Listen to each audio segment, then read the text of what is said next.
Hello friends, मैं आपका mentor AK Singh और आज फिर हम अपने BLIS यानी कि BLIS 02 को देखेंगे। और BLIS 02 में हम क्या देख रहे हैं? BLIS 02 में हमें देखना था सहभागी प्रबंधन।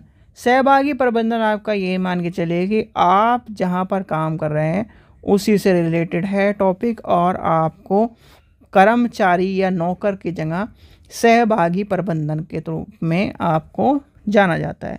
तो चलिए शुरू करते हैं आज का क्लास को। सबसे पहले क्या करना है, वीडियो को लाइक करना है, चैनल को सब्सक्राइब करना है, वीडियो को ज़्यादा से शेयर करना है, टेलीग्राम ग्रुप को ज्वाइन करके रखना है। और आपकी दोनों क्लासेस चल रही हैं, यानी कि 105 और 102 की दोनों क्लास चल रही हैं, उसे कंप्लीट करिए। जिससे अगर कंप्लीट होती है यानी कि जल्दी जल्दी कंप्लीट होगी हमारी, और हम प्रैक्टिकल वाले चैप्टर को भी यानी प्रैक्टिकल वाली बुक को भी 103 को भी देख पाएंगे। ठीक है, चलिए शुरू करते हैं आज की क्लास को। यानी कि आज हमारा है यूनिट नंबर 1 लेसन नंबर 4, और आज का टॉपिक क्या है? सहभागी प्रबंधन। सहभागी प्रबंधन से तात्पर्य क्या है? सीधे सीधे एक शब्द में सुन लीजिए। पहले क्या होता था, जो आप क्या करते थे, एक कंपनी में काम कर रहे हैं, मान के चलिए एक कंपनी में आप काम कर रहे हैं, वहाँ पर क्या हो, एक आप एम्प्लॉय हो। क्या हो? एक एम्प्लॉय हो। आप क्या हो? कंपनी का एक पुर्जा हो, हिस्सा हो, कुछ भी मान के चलिए। तो पहले की नज़र यानी कि पहले उद्योगपति और क्या है, लोगों की नज़र में आप क्या थे? कहीं ना कहीं एक नौकर थे। क्या थे? एक नौकर थे। एक क्या थे? पुर्जा थे। एक क्या थे? वस्तु थे। एक क्या थे? सामान थे। यही तो कहा जाता था कि तुम हमारी कंपनी के लिए एक हो ही क्या, ये सब सुनने को मिलता था। तो आज की नज़र में आज क्या हुआ है, वही परिवर्तन हुआ है, और वो परिवर्तन होकर कहीं ना कहीं आपका क्या हो गया है? सहभागी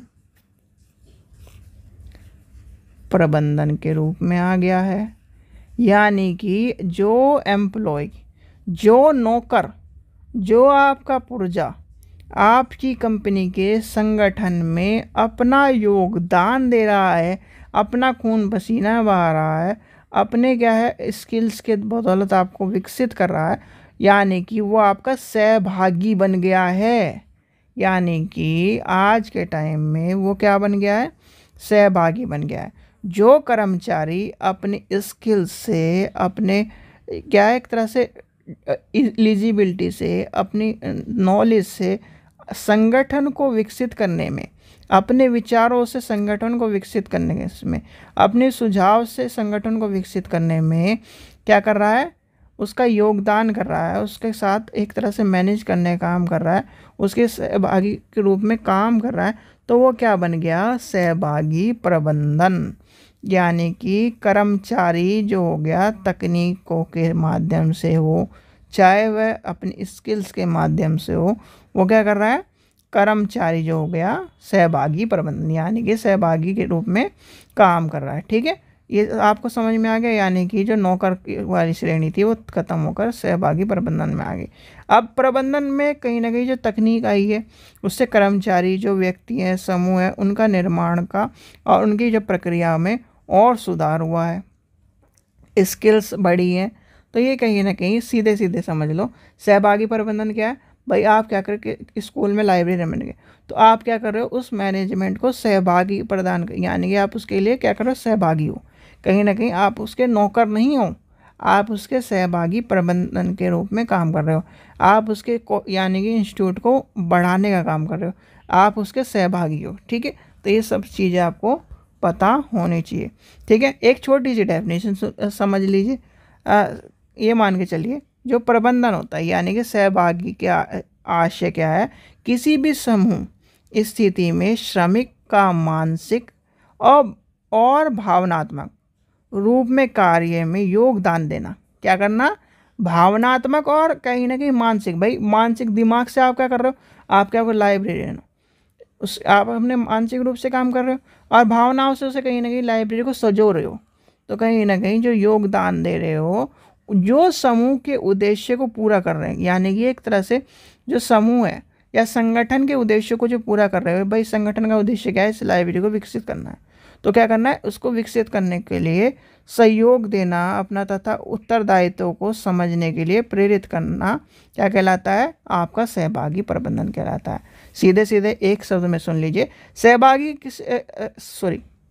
सहभागिता से आशय किसी भी समूह की स्थिति को श्रमिक के मानसिक एवं भावनात्मक रूप में कार्य में योगदान तथा जो समूह के उद्देश्य को पूरा करने के लिए सहयोग देने की तथा उनके उत्तरदायित्व को समझने के लिए प्रेरित करता है। क्या होता है, सहभागी परिबंधन होता है। ठीक है, समझ गए भाई। आप क्या कर रहे हो, आप लाइब्रेरियन हो, हम लाइब्रेरियन की बात करेंगे। कोई टीचर है, कोई क्या है, एक तरह से मान के चलिए एक फैक्ट्री में वर्कर है, वो क्या कर रहा है, अपनी फैक्ट्री में अपना योगदान दे रहा है, वो भावनात्मक रूप से भी दे रहा है, मानसिक रूप से भी दे रहा है। ठीक है, तो ये कहीं ना कहीं क्या है, सहभागी प्रबंधन का बात आती है। अब सहभागी प्रबंधन के उद्देश्य आते हैं, यानी कि जो प्रबंधन में सहभागी के उद्देश्य क्या है। अगर आपसे कोई पूछने लगे कि भाई प्रबंधन करने में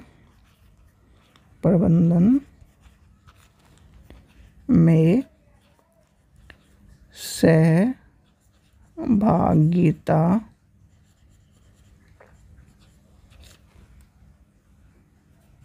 के उद्देश्य क्या है, उद्देश्य क्या है, उद्देश्य क्या है, सहभागिता द्वारा उत्पादन में वृद्धि करना। भाई क्या करोगे, वृद्धि तो करोगे। सबसे पहले बात, आपको मैंने अपने यहाँ पर काम पर रखा, तो आप किसको क्या कर रहे हो, मेरे सहभागी हो, तो आप क्या कर रहे हो, मेरे यहाँ काम कर रहे हो, तो मैं आपको कहूँगा भाई मेरे को उन्नति कराओ, वृद्धि कराओ। तो क्या कर रहा है ना, वृद्धि करा रहा है।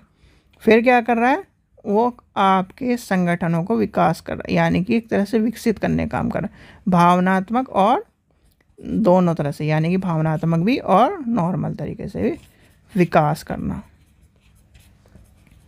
ठीक है,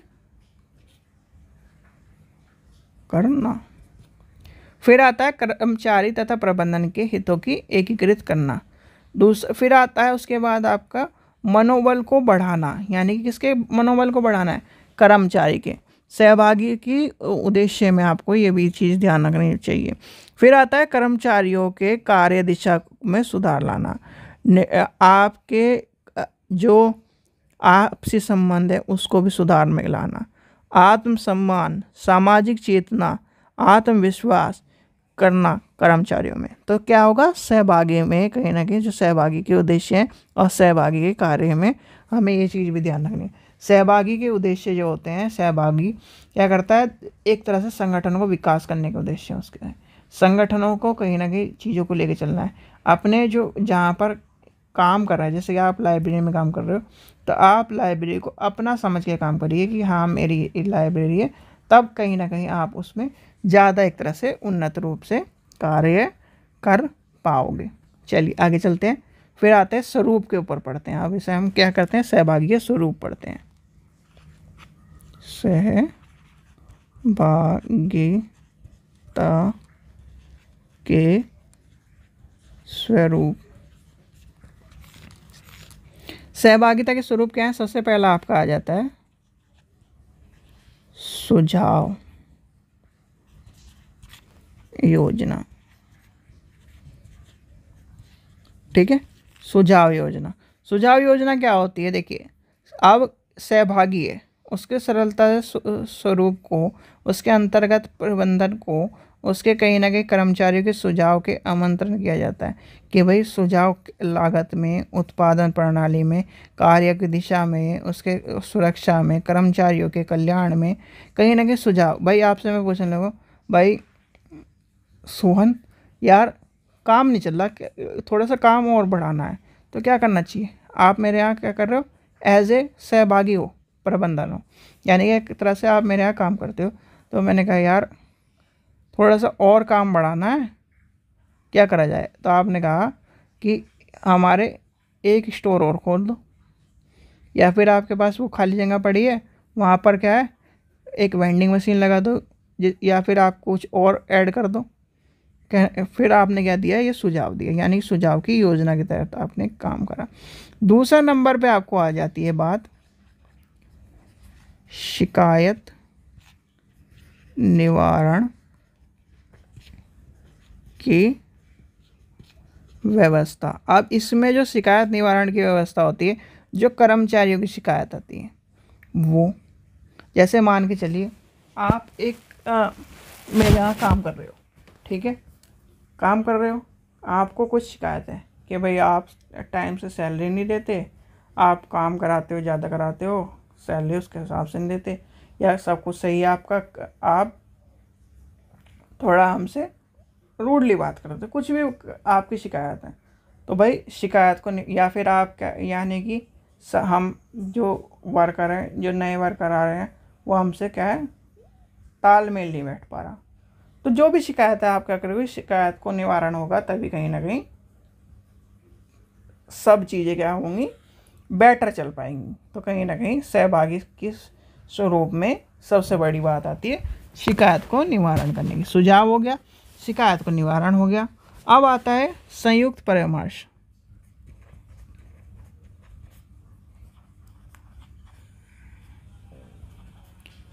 संयुक्त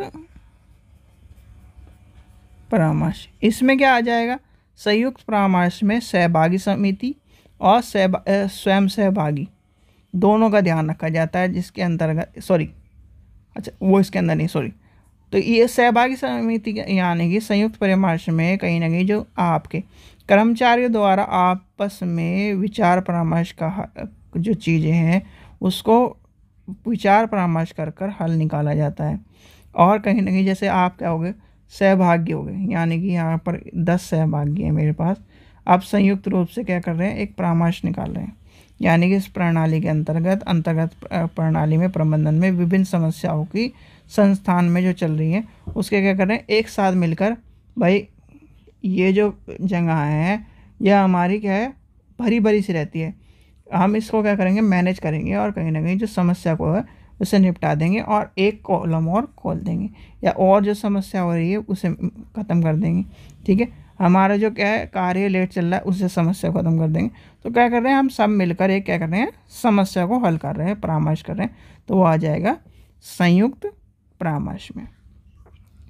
फिर आता है आपका नेक्स्ट आता है 4th नंबर पर सह स्वामित्व या सहभागीदारी। अब इसके अंतर्गत क्या आता है, सहभागीदारी का एक तरह से ये मान के चलिए उपयोगी विधि होती है। इसके अंतर्गत जो होता है कर्मचारी स्वयं एक तरह से अपनी बात यानी कि संस्थान के प्रति अपनापन और भावनात्मक विकास के रूप में कहीं ना कहीं संस्थान की समस्या पर मालिक और कर्मचारी दोनों के बीच में दृष्टिकोण विचार लाते हैं। और कहीं ना कहीं जो लक्षण होते हैं, जैसे कि क्या है, आप एक वर्कर हो या फिर आप एक क्या हो सहभागी प्रबंधन के रूप में हिस्सा हो, ठीक है, आप आए कि यार यहाँ पानी गिर रहा है, यानी कि इस कॉलम में, यानी कि ये मान के चलिए इस हिस्से या ये आपका संस्थान है और यहाँ पर क्या है वाटर कूलर रखा है और सब पानी के लिए परेशान हो रहे हैं या फिर एक तरह से पानी बह रहा है, तो आपने क्या करा, खुद अपने आप संस्थान समझकर उसे पानी के हिस्से को यानी कि वहाँ को साफ कर दिया। ठीक है, तो कहीं ना कहीं यानी कि अपना समझकर भाई मेरा क्या है, मेरे घर जैसा है, मेरा क्या है, मेरे संस्थान है। तो बहुत से जो लोग होते हैं उसमें ये फीलिंग होती है और वो कहीं ना कहीं सक्सेस क्यों पाते हैं, भाई औरों से हटके क्या कर रहे हैं। अब आपने देखा होगा जो इस तरह के जो कहीं ना कहीं आप इंस्टीट्यूशन है, जैसे प्राइवेट इंस्टीट्यूशन है या फिर बहुत सारे इंस्टीट्यूशन है, बहुत सारा आदमी इस तरह का है कि यार ये अपना काम समझ के काम करता है यहाँ पर, तो क्या करते हैं उस एक आप बहुत सारे इंस्टीट्यूट में देखा होगा या फिर बहुत सारे आप जिस वर्कर्स हैं उसमें देखा होगा कि भाई वो अपना समझ के काम कर रहा है, तो कहीं ना कहीं उनकी एक तरह से पदोन्नति भी जल्दी हो जाती है, उनकी सैलरी भी आप देखिए बढ़ मिलेगी। क्यों? क्योंकि वो अपना समझ के काम कर रहा है वहाँ पर। ठीक है, तो ये भी आपको देखने के लिए मिलेगा। फिर आ जाता है 5वां नंबर लाभ भागीदारी। लाभ भागीदारी का मतलब ये है कि जो कहीं ना कहीं आपके जो महत्वपूर्ण विधि होती है, इसके अनुसार कर्मचारियों के लाभ एक भाग के रूप में आपको देखना चाहिए। जो आपका लाभ हो रहा है उसमें पूर्ण ही निश्चय करा जाता है और कहीं ना कहीं योजना परामर्श के द्वारा सीधे सीधे कहीं ना कहीं प्रबंधन और कर्मचारियों के, देखो आपका जो कर्मचारी है, सीधे एक चीज़ मान के चलिए, ये आपके कर्मचारी, ये आपका संस्थान है, इसमें 100 कर्मचारी क्या कर रहे हैं, काम कर रहे हैं। अब 100 कर्मचारियों ने आपको 100 की जगह 110% क्या करा, लाभ करा दिया। तो क्या करा आपके कहीं ना कहीं आपका भी उद्देश्य होता है कि उन 110% में कहीं ना कहीं कुछ जो 100 कर्मचारी हैं उनका कुछ शेयर होता है। जैसे आप क्या करते हैं, एक बोनस नाम की चीज़ देते हैं कहीं ना कहीं दिवाली पर, देते कि नहीं देते? वो किस लिए देते हैं? क्योंकि कहीं ना कहीं वो जो वर्कर्स हैं उन्होंने क्या करा है, लाभ करा है और कहीं ना कहीं कंपनियों में एक तरह से लाभ के टाइम को दिवाली के रूप में माना जाता है। तो वो कहीं ना कहीं क्या कर दिया, उसने कर्मचारियों ने एक तरह से परिश्रम की जो करा उसमें कहीं ना कहीं उनका योगदान रहा और कंपनी को एक तरह से मुनाफा पहुंचाया। तो वो कहीं ना कहीं लाभ भागीदारी के रूप में आपको देखने के लिए मिलता है। फिर आता है छठा नंबर, संचालन मंडल में कर्मचारियों को प्रतिनिधित्व। इसमें क्या आएगा, जो कर्मचारी हैं वो पूर्णतः से इस बात में निहित होते हैं कि कर्मचारियों के प्रबंधन में उच्च स्तर के लिए वाले निर्णय को भी शामिल करा जाए। इस पद्धति में कर्मचारियों की नीति निर्धारण, योजना स्तर, प्रबंधन, सहभागियों के साथ जो विधियां हैं, उच्च स्तर के निर्माण को योगदान देना चाहिए। मतलब ये है कि सीधे सीधे भाई आप क्या कर रहे हो, हम क्या कर रहे हैं, अपने कर्मचारियों को सेफ्टी शूज़ हो गया, जैसे आप मान के चलिए आप लाइब्रेरी में हो तो उनको क्या करा जाए कि कहीं ना कहीं अच्छे स्किल्स सिखाई जाए, उनको कहीं ना कहीं सेमिनार मुहैया कराए जाएं, उनके कहीं ना कहीं एक तरह से और बेटर करने के लिए उनके कर्मचारी यानी अपने कर्मचारियों को उनके कहीं ना कहीं बेटर कर सकें, उनकी स्किल्स को डेवलप कर सकें, उनकी सेफ्टी का ध्यान रखा जाए। तो ये सब चीज़ें कहीं ना कहीं संचालित इसमें आपको देखने के लिए मिलेगी। लास्ट आ जाता है सामूहिक, लिखिए 7वां नंबर, सामूहिक सौदेबाजी। इसमें क्या होता है, इसमें योजना और कर्मचारी परस्पर वार्तालाप के द्वारा समस्याओं को समाधान खोजने के लिए एक प्रावधान की प्रक्रिया को अपनाते हैं। ठीक है, ये सारी चीज़ें आ गई। अब ये इसके बाद जो टॉपिक था वो है आपका पुस्तकालय तथा सूचना केंद्र में सहभागी। अब वो तो मैंने आपको पहले ही समझा दिया इसके साथ। ठीक है, तो ये समझिए यानी कि टॉपिक क्या है, नेक्स्ट टॉपिक आपका है, नेक्स्ट पेज लिख लेते हैं। नेक्स्ट है आपका पुस्तकालय तथा सूचना केंद्रों में सहभागी प्रबंधन। ठीक है, क्या करा, इंस्टीट्यूट में हमारा लाइब्रेरी ने सारी चीज़ें आपको मैंने समझा दी।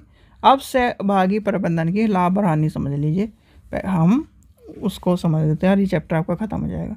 पहले लेके चलते हैं हम लाभ को। ठीक है, लाभ क्या है, यानी कि समझ गया, पूरी की पूरी चीज़ें समझ गए, सहभागी प्रबंधन में लाइब्रेरी की तो बात समझ गए होंगे। अब लाभ क्या है इसके, पुस्तकालय की उपयोगिता, व्यवहारिकता और अच्छे सुझाव प्रस्तुत करना। भाई आप क्या कर रहे हो कि जी ये किताब होनी चाहिए, यहाँ पर मैनेजमेंट में कहा आपने ये किताब होनी चाहिए, ये सुझाव होना चाहिए कि इस तरह से हम क्या कर सकते हैं, हमारी इतनी जगह जो घिरी हुई है हम यहाँ पर एक और चीज़ लगा सकते हैं। यहाँ पर हम क्या कर सकते हैं, यहाँ पर हम न्यूज़पेपर स्टैंड रख देते हैं, यहाँ पर ये रख देते हैं, हमारा रीडिंग रूम बढ़ जाएगा। आपने सुझाव दे दिया, तो क्या करा आपने सुझाव दिया, तो क्या हुआ, आप सहभागी प्रबंधन के रूप में जो सुझाव दे रहे वो कहीं ना कहीं लाइब्रेरी कमेटी ने मान लिया और कहीं ना कहीं आपको एक तरह से अच्छे एम्प्लॉय में चुना गया। फिर आता है कर्मचारियों में आत्मसम्मान की भावना पैदा करना। भाई आत्मसम्मान की भावना भी तो पैदा करनी है। भाई आप क्या हो, आप हमारे हिस्सा हो, अगर आपको कोई भी कुछ कहे हमें बताओ, ठीक है, ये भी तो बातें होती हैं। तो ये आपको क्या और उनके क्या है, अपने कार्यों में रुचि बढ़ाने की बात कही गई, ठीक है। फिर आता है कर्मचारियों को मनोवैज्ञानिक आवश्यकताओं की पूर्ति करना। क्या करना है, उनकी मनोवैज्ञानिक दिशा को बढ़ाना, कर्मचारियों के मनोबल में वृद्धि होना, संस्थान के प्रति लक्ष्यों को प्राप्ति की सुगमता बनाना, ठीक है। ये आपके क्या है, एक तरह से लाभ के कार्य हैं। सहभागी निर्माण में समूह के और व्यक्तियों के व्यापार रूप को स्वीकार करना, उनकी गुणवत्ता में ध्यान रखना, उनकी भावनाओं को, उत्तरदायित्व को, उनके एक तरह से इच्छाओं को समझना। तो ये सारी चीज़ें क्या हैं, आपके लाभ के रूप में मिलती हैं। हानि भी समझ लीजिए। और जो बच्चा यूजीसी नेट की तैयारी कर रहा है वो हमसे मात्र 100 रुपये में प्रीवियस ईयर ले सकता है, ठीक है। चलिए अब हानि देखते हैं। हानियाँ क्या है, कर्मचारियों में कोई एक तरह से जो अनुमति एक तरह से अब इसमें क्या है, हानियों में कहीं ना कहीं जैसे कि आपका कोई एम्प्लॉय है, मान लीजिए आप कोई अनस्किल्ड एम्प्लॉय, उसने क्या कर दिया, और यानी कि एक एम्प्लॉय को, जैसे एक सोहन को देखकर सोहन ने क्या करा, सुझाव दिया, वो वाला जो ऊपर हमने सुझाव दिया कि यहाँ पर इससे हमारा जगह बढ़ जाएगा, रीडिंग स्पेस बढ़ जाएगा। अब मोहन ने क्या कर दिया, मोहन ने उसे देखा देखी कि मैं भी सुझाव दूंगा, उसने सुझाव दे दिया कमेटी को कि यहाँ पर एक हमें ये किताबें और लानी चाहिए जिससे हमारा लाइब्रेरी का स्टाफ इसे या लाइब्रेरी के बच्चे पढ़ सकें। तो क्या करा, लाइब्रेरी कमेटी ने वो किताब ले आई। अब देखा जा रहा है कि उस सुझाव की वजह से लाइब्रेरी में यानी वो किताब कोई पढ़ नहीं रहा, तो क्या हुआ, लाइब्रेरी का लॉस हुआ। तो कहीं ना कहीं ये आपको हानि भी देखने के लिए मिलती है। सहभागी प्रबंधन में कहीं ना कहीं जब सुझाव दिए जाते हैं तो सुझाव में हानि भी देखने के लिए मिलती है, ठीक है। फिर आता है जो सहभागी निर्माण आर्थिक खर्चीली होती है। क्या होती है, खर्चीली मानी जाती है। क्या करी जाती है, खर्चीली मानी जाती है। दूसरा नंबर आपको ध्यान रखना है, खर्चीली होती है, ठीक है। अधिक समय लेती है, समय अधिक होता है, अधिक लेती है, ठीक है। तो ये क्या है, इसके लाभ और हानि आपको देखने के लिए मिलती है, ठीक है। तो ये था आपका चैप्टर नंबर 4 संपूर्ण गुणवत्ता एवं सहभागी प्रबंधन का जो चैप्टर था वो आपका ख़त्म हो गया है। कल हमें करेंगे इसके क्वेश्चन आंसर, और आपके जो 05 है यानी 105 है उसके क्वेश्चन आंसर करने, तो दोनों क्वेश्चन आपको आंसर हो जाएंगे। और क्वेश्चन आंसर में आपको मैं पहले ही कह रहा हूँ, आप क्वेश्चन आंसर को लिख लीजिए, क्वेश्चन आंसर लिखते रहिए। क्वेश्चन आंसर लिखने से आपका एक क्वेश्चन बैंक बन जाएगा, और जब आपके क्वेश्चन यानी कि आपका पेपर रहेंगे तो आप उसे पढ़ के जा सकते हैं और आपका एग्ज़ाम अच्छे से निकलेगा, ठीक है बच्चों। आशा करता हूँ आपको वीडियो पसंद आई होगी। वीडियो पसंद आई तो लाइक करें, चैनल को सब्सक्राइब करें, वीडियो को ज़्यादा से शेयर करें। इसके बाद हमारा आ जाता है यूनिट नंबर 2 पुस्तकालय चयन के सिद्धांत है नीतियाँ, ठीक है, उसे हम पढ़ेंगे। चैप्टर नंबर 5 है आपका। Thank you.